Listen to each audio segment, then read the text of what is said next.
What's going on, guys? Today we got a 2012 Arctic Cat. This is a Wildcat 1000, and today we're going to be going over on how you go about replacing the front wheel bearings on one of these machines.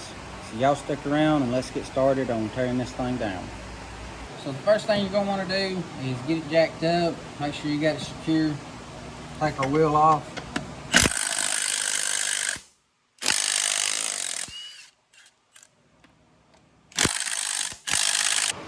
Once you get your wheel off, you're going to want to take your caliper off. You got two 10mm bolts, one down here and then one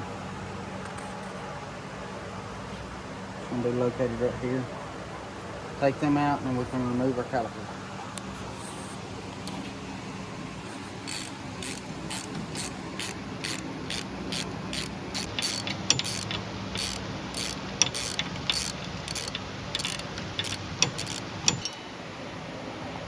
Got that up, we can put that up there out of the way. Now we're going to take our steering linkage loose here on our tie rod. We got a bolt here on top for our top ball joint as well as on the bottom for our bottom ball joint here. And then of course we got to take our axle nut off so we can slide our axle and stuff off. As you can see, this person's running a wheel spacer. I don't know if your machine has it, whether it does or not, but we're going to take this off to allow us to have better access to our axle nut. Now that we got that off, to get this off, we got to remove our quarter pin.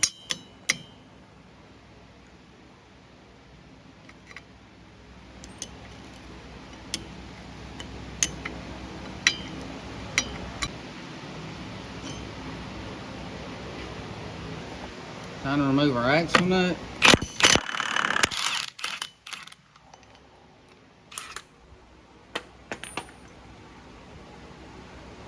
And washer.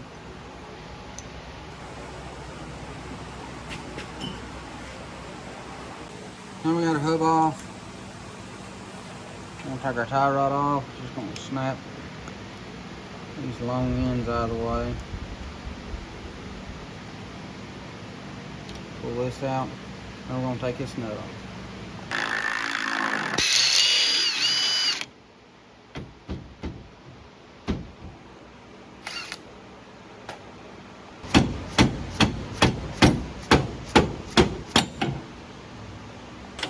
Now we're going to take out our bolts that hold our ball joints in.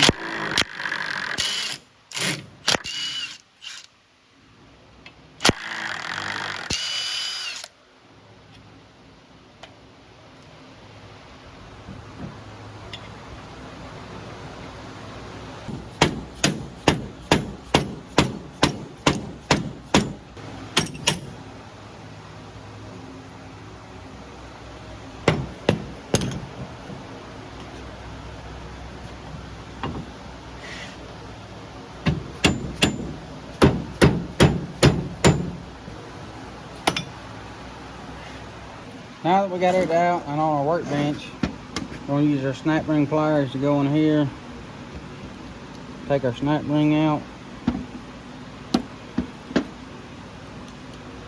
lay that to the side. Now we're ready to go put it on our press, and since our snap ring come out on this side, our bearing's going to come out this way. So we're going to put it on our press like this and push the bearing out going down. Now guys, don't forget, down in the description below, we'll have everything you need to complete a job like this for this machine. Along in all of our other videos, we have everything you need for that particular video down in the description as well.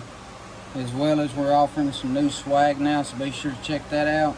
We got everything along with these bearing race drivers and stuff. It makes this a lot easier, along with the presses, everything else, to make the job as easy as possible, so you ain't got to go look up the parts and tools you'll need to complete a task like this. But once you got everything set up like this in your press, and if you ain't got a press, if you want to pick up some of these to drive it out with a hammer and stuff on a vise, that's what I've done before I got a press.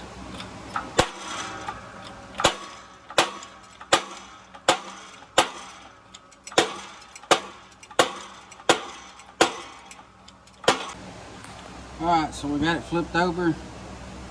We got everything started here. Now all we're going to do is just reverse what we've done and push it back down in.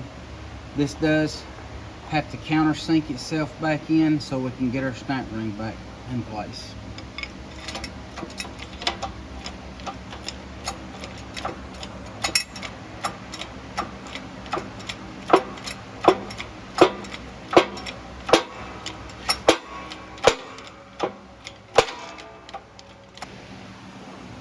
Something to keep in mind when you're pressing these bearings back in. You can see how we got this set up. The flatter you can get it, the better, and the more support you can get on this, the better. If you was to have this jam up, go back, reset it up, or peck it with a hammer or something, because you don't want to take a chance of bending one of these or breaking an ear off of it and having to buy a new bearing carrier. As you can see, this one went down in there great and it's countersink, so now all we got to do is put our snap ring back in place. Go back in, put the snap ring back in place. You want to make sure it's down there where it's supposed to be.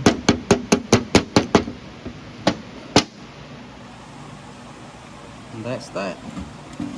Now to put this back together, guys, all we're going to do is just reverse everything we done, taking it apart, and then you'll be ready to get your machine back up on the trail.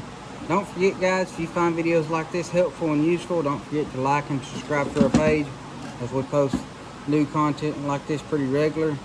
We appreciate you guys following along, and don't forget to check out our stuff down in our description, and we'll catch you guys in our next video.